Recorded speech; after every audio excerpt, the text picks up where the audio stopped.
আমার বিশ্বাস মিনতি একদিন এই বাড়িতে ঠিকই আসবে। আর যদি কোনো দিন আসে তাহলে তুমি ওর সাথে কোনো খারাপ আচরণ করবে না। আর এই চাবিটা দিয়ে বলবে আমার দোতলার ডান সাইডে যে রুমটা আছে সেই রুমে শুধু মিনতিই ঢুকবে, আর কেউই ঢুকতে পারবে না কোনো দিনও।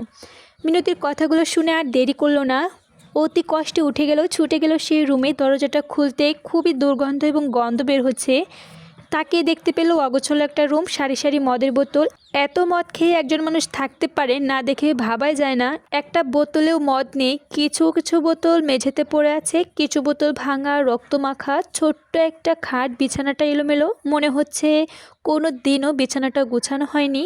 হঠাৎ করে চোখে পড়ল মিনতি দেয়ালে রক্ত দিয়ে লেখা। সত্যি মিনতি, আমি তোমাকে খুব ভালোবাসতাম, তাই তো তোমাকে ভুলে থাকার জন্য দিনের পর দিন রাতের পর রাত মদ খেতাম। কিন্তু জানো মিনতি, এত মদ খাওয়ার পরেও তোমাকে আমি একটুও ভুলতে পারিনি। অন্য আরেকটা দেওয়ালে রক্ত দিয়ে লেখা, রক্তগুলো শুকিয়ে গেছে, লেখাগুলো অস্পষ্ট হয়ে গেছে, তবু মিনতি লেখাগুলো পড়ছে আর দেওয়াল থেকে অন্য দেওয়াল চিৎকার করে যাচ্ছে। জানো মিনতি, সবাই যখন বিশ্ব ভালোবাসা দিবস পালন করে তখন কষ্ট আমার বুকটা ফেটে যায়। ওদের দেখে প্রচণ্ড হিংসা হয়। ওদের আনন্দ উল্লাস, প্রেমিককে গিফট করা, হাত ধরে সারাদিন পার্কে গল্প করা, মহা আনন্দে দিনটা কেটে যায়। আর আমি এসব দেখে শুধু ছটফট করতে থাকি। মনে মনে ভাবি আমার জন্য দরকার একটা বিশ্ব ব্যর্থ দিবস।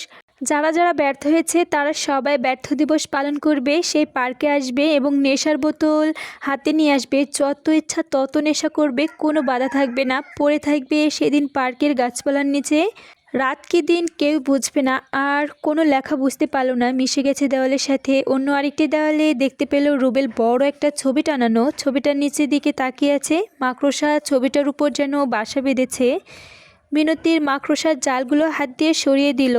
ছবিটির নিচে লেখা আছে, মিনতি শেষবারের মতো তোমাকে দেখার খুব ইচ্ছা ছিল, কিন্তু তা শেষ পর্যন্ত হলো না। তবে তুমি যদি ছবিটার দিকে তাকাও তাহলে আমি তোমাকে দেখতে পাবো। মিনতি ছবিটা হাত দিয়ে ধরে তাকিয়ে রইল বোবা পাথরের মূর্তির মতো। মিনতির মুখে আজ কোনো ভাষা নেই, চোখের জল নেই। মিনতি আজ শোকের মতো দুঃখে পাথর হয়ে গেছে। দরজার কাছে দাঁড়িয়েছে হিটন, সানজিদা ও রুবেলের মা। কারো মুখে কোনো কথা নেই মিনতিকে সান্ত্বনা দেওয়ার জন্য। তারাও ভাষা হারিয়ে ফেলেছে। সবার চোখ থেকে নীরবে দু এক ফোঁটা করে অশ্রু ঝরছে।